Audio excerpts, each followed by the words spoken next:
Here's the Lady Gaga story that even her super fans don't know. She was dropped from a label after just 3 months, but before Gaga was this huge artist, she was a songwriter for hire. She wrote songs for Britney Spears, Fergie, New Kids on the Block, and the Pussycat Dolls, while she was literally performing at burlesque bars to pay rent.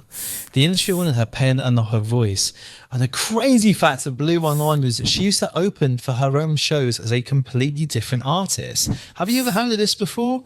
At some gigs, she even shot as her alter ego, a male rock star named Joe, and opened for herself.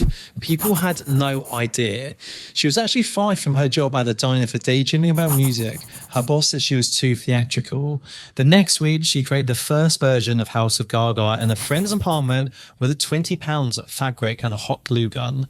The moment Akon discovered her, it was a revenge moment. Gaga was performing at a tiny Lower East Side bar. Akon saw the crowd explode and said, Interscope dropped in this. He marched into his label and demanded they signed her, because if they didn't, he would, and he had a point to prove. Thank goodness he did. The Fame was produced in the room the size of a cupboard. Redone and Gaga recorded tracks like Just Dance in a rented studio space so small you couldn't even stretch your arms, and half the vocals were done in one take because they literally couldn't afford more time.